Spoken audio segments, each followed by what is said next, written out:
My dear wonderful talents, welcome to you all to Sri Guru Sundra College, Badkal, digital learning platform by Department of BA.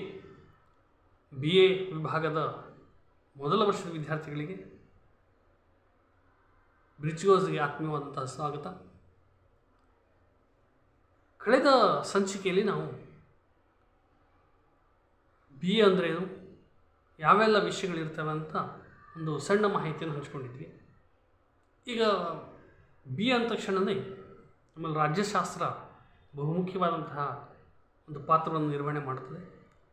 ಅದರಲ್ಲಿ ತುಂಬ ಕುತೂಹಲವನ್ನು ಕೌತುಕವನ್ನು ಮೂಡಿಸುವಂಥದ್ದು ಚುನಾವಣೆಗಳು, elections. Bharat 1947ರಲ್ಲಿ ಬ್ರಿಟಿಷರಿಂದ ಸ್ವಾತಂತ್ರ್ಯವನ್ನು ಪಡೆಯಿತು. India become independent. 1947 Indian independence act ಪ್ರಕಾರ ಸ್ವಾತಂತ್ರ್ಯವನ್ನು ಪಡೆಯಿತು.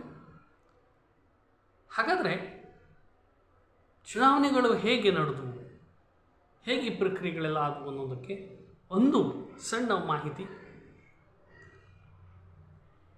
ತಾವು ಚಿತ್ರದಲ್ಲಿ ಗಮನಿಸ್ತೀರಿ, ಬ್ರಿಟಿಷ್ ರೂಲ್ ಎಂಡ್ ಆಯಿತು, ಭಾರತ ಸ್ವಾತಂತ್ರ್ಯವನ್ನು ಗೊಳ್ತು ಅನ್ನೋದೆಲ್ಲ ಆಗಿನ ಪತ್ರಿಕೆಗಳು ಬರೆದಿದ್ದು. ಹಾಗಾದರೆ ಭಾರತ ಏನು 1947 ಆಗಸ್ಟ್ 15 ಸ್ವಾತಂತ್ರ್ಯವೇನು ಗೊಳ್ತು, ಸಂತೋಷದ ಕ್ಷಣಗಳು. ಹಾಗಾದರೆ ಮುಂದೇನು ಸ್ವಾತಂತ್ರ್ಯವನ್ನು ಗಳಿಸ್ತು? ಅದರ ಪೂರ್ವದಲ್ಲಿ ಬ್ರಿಟಿಷರ ಪೂರ್ವದಲ್ಲಿ ರಾಜರ ಆಳ್ವಿಕೆ ಇತ್ತು. Kings were ruled, the various kingdoms were there. But ಬ್ರಿಟಿಷರ ಆಳ್ವಿಕೆ ನಂತರ ಮುಂದೇನು? Again we need to go with rule of kings. So ಈ ಪ್ರಶ್ನೆ ಬಂದಾಗ that was an option called democracy, ಪ್ರಜಾಪ್ರಭುತ್ವ. ಇಲ್ಲಿಯವರೆಗೆ ಅದರ ಪೂರ್ವದ ಬ್ರಿಟಿಷರಿಗಿಂತ ಪೂರ್ವದಲ್ಲಿ ರಾಜರುಗಳು ಆಡಿದ್ರು, ರಾಜರ ನಂತರ ಬ್ರಿಟಿಷರು ಆಳ್ವಿಕೆ ಮಾಡಿದ್ರು. ಬಟ್ ಈಗ ಪ್ರಜೆಗಳೇ ಪ್ರಭುಗಳಾಗಬೇಕು. We have to rule our self. ನಾವೇ ಆಡಳಿತ ಮಾಡಿಕೊಳ್ಬೇಕು ಅನ್ನೋದಾಗಿದ್ದರೆ ಹೇಗೆ ಸಾಧ್ಯ? ಯಾಕೆಂದರೆ there are two kinds of democracies, correct? One is direct democracy, second one is representative democracies.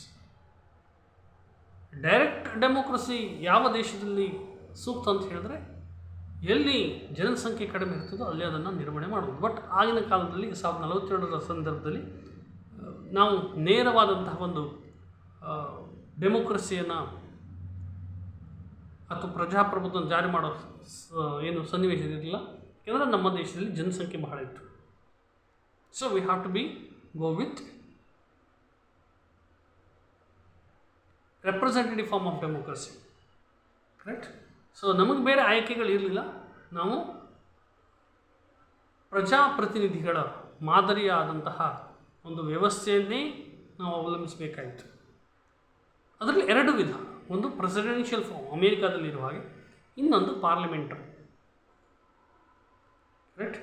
Representative ಫಾರ್ಮಲ್ಲಿ ಪ್ರೆಸಿಡೆನ್ಷಿಯಲ್ ಸಿಸ್ಟಮ್ ಇರ್ತದೆ, ಪಾರ್ಲಿಮೆಂಟರಿ ಸಿಸ್ಟಮ್ ಇರ್ತದೆ. We went on that time, we have chosen parliamentary form. ಸಂಸದೀಯ ಪದ್ಧತಿಯನ್ನು ನಾವು ಆಯ್ಕೆ ಮಾಡಿಕೊಂಡ್ವಿ, right? So it is an representative form. Switzerland ಮಾದರಿಯಲ್ಲಿ ಸ್ವಿಟ್ಜರ್ಲ್ಯಾಂಡಲ್ಲಿ ನೇರ ಪ್ರಜಾಪ್ರಭುತ್ವ ಇದೆ. ಅಲ್ಲಿ ಜನಸಂಖ್ಯೆ ಕಡಿಮೆ ಇತ್ತು, ಆಗ ಅದನ್ನು ಆಯ್ಕೆ ಮಾಡಿಕೊಂಡಿದ್ರು. ಬಟ್ ಭಾರತದಲ್ಲಿ ಅದು ಸಾಧ್ಯವಾಗಲಿಲ್ಲ. ಜನಸಂಖ್ಯೆಯ ಹೆಚ್ಚಳದಿಂದ, ಜನಸಂಖ್ಯೆ ಕಾರಣದಿಂದ ನಾವು ಏನು ರೆಪ್ರೆಸೆಂಟೇಟಿವ್ ಫಾರ್ಮ್, ಪ್ರಜಾಪ್ರತಿನಿಧಿ ವ್ಯವಸ್ಥೆಯನ್ನು ನಾವು ಆಯ್ಕೆ ಮಾಡಿಕೊಂಡ್ವಿ. ನಮ್ಮ ಏನು ಪ್ರತಿನಿಧಿಗಳನ್ನು ನಾವು ಆಯ್ಕೆ ಮಾಡಿಕೊಳ್ಳೋ ಮುಖಾಂತರ, right? So that is called indirect democracy. So indirect democracy ಬರೋಕ್ಕಿಂತ ಪೂರ್ವದಲ್ಲಿ, ಈ ಚುನಾವಣೆ ಪ್ರಕ್ರಿಯೆ ಆರಂಭ ಆಗೋದಕ್ಕೆ ಪೂರ್ವದಲ್ಲಿ ನಮಗೊಂದು ಸಂವಿಧಾನ ಬೇಕಾಗಿತ್ತು. 9 ಡಿಸೆಂಬರ್ 1946ರಲ್ಲಿ ಕಾನ್ಸ್ಟಿಟ್ಯೂಂಟ್ ಅಸೆಂಬ್ಲಿಯನ್ನು ಫಾರ್ಮ್ ಮಾಡ್ತಾರೆ ಸಂವಿಧಾನ ರಚನೆ ಮಾಡೋದಕ್ಕೆ. ಅದು 24 ಜನವರಿ 1950ರಲ್ಲಿ ಏನನ್ನು ಸಂವಿಧಾನ ಸಿದ್ಧ ಆಗ್ತದೆ. ಸೊ ಹಾಗಾಗಿ 26 ಜಾನ್ 1950 ಆ ಸಂದರ್ಭದಲ್ಲಿ ನಮ್ಮ ಸಂವಿಧಾನ ಜಾರಿಗೊಳ್ಳುತ್ತದೆ. ರೈಟ್.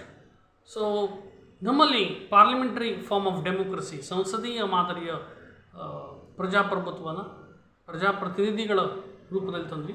ಅದರಲ್ಲಿ ಲೆಜಿಸ್ಲೇಚರ್, ಎಕ್ಸಿಕ್ಯೂಟಿವ್ ಆ್ಯಂಡ್ ಜುಡಿಷಿಯಲ್ ಈ 3 ಪಿಲ್ಲರ್ಗಳು. ಜುಡಿಷಿಯಲ್ ಅಂದರೆ ಕಾನೂನು ವ್ಯವಸ್ಥೆ ನೋಡಿಕೊಳ್ಳುವಂಥದ್ದು. ಅದು ಇಂಡಿಪೆಂಡೆಂಟ್ ಫಾರ್ಮ್, ಅದರಲ್ಲಿ ಯಾವುದೇ ಹಸ್ತಕ್ಷೇಪ ಇರಬಾರ್ದು. ನ್ಯಾಯಾಂಗ ವ್ಯವಸ್ಥೆ ಸ್ವತಂತ್ರವಾಗಿರಬೇಕು ಅಂತ. ಸಂಸದೀಯ ವ್ಯವಸ್ಥೆಯಲ್ಲಿ ಲೆಜಿಸ್ಲೇಟಿವ್ ಕಾನೂನನ್ನು ರೂಪಣೆ ಮಾಡುವಂಥದ್ದು ಮತ್ತು ಅದನ್ನು ಜಾರಿಗೊಳಿಸುವ ವ್ಯವಸ್ಥೆ ಅದು ಪಾರ್ಲಿಮೆಂಟ್ನ ಸಿಸ್ಟಮ್ನಲ್ಲಿ ಬರುವಂಥದ್ದು. ಹಾಗಾಗಿ ಈ ವ್ಯವಸ್ಥೆಯಲ್ಲಿ ನಾವು ಏನು ಚಿತ್ರದಲ್ಲಿ ನೋಡೋ ಹಾಗೆಯೇ executive, council, judiciary and legislature ಅಂತ ಹೇಳಿದ್ರೆ ಲಾ ಮೇಕಿಂಗ್ ಬಾಡಿ, ಸಂಸತ್ತು, ಪಾರ್ಲಿಮೆಂಟ್. ಎಕ್ಸಿಕ್ಯೂಟಿವ್ ಕೌನ್ಸಿಲ್ ಅಂದರೆ ದೇಶದಲ್ಲಿ ಪ್ರಧಾನಮಂತ್ರಿಗಳು, prime minister, head of the government, ಹಾಗೆ ಹೆಡ್ ಆಫ್ ದ ಸ್ಟೇಟ್ ಅಂದರೆ ದೇಶದ ಮುಖ್ಯ ವ್ಯಕ್ತಿಯಾಗಿ ಯಾರು ಪ್ರೆಸಿಡೆಂಟ್ ಇರುವಂಥದ್ದು. ಅದರಲ್ಲಿ ನಾವು ಫೆಡರಲ್ ಸಿಸ್ಟಮ್, ಇದು ನಾವು ಕ್ವಾಸಿ ಫೆಡರಲ್ ಅಂತ ಕರಿತೀವಿ. ಯಾಕಂದರೆ ಕೇಂದ್ರ ಸರ್ಕಾರಕ್ಕೆ ಹೆಚ್ಚು ಅವಕಾಶಗಳು ಅಥವಾ ಹೆಚ್ಚು ಅಧಿಕಾರ ಇರುವಂಥದ್ದು, ರಾಜ್ಯ ಸರ್ಕಾರಕ್ಕೆ ಕಡಿಮೆ ಅಧಿಕಾರ ಇರುವಂಥದ್ದು.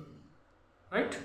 ಸೊ ಅದೇ ರೀತಿಯಲ್ಲಿ coalition government, election commission of ಇಂಡಿಯಾವನ್ನು ಆರಂಭಿಸಿದರು.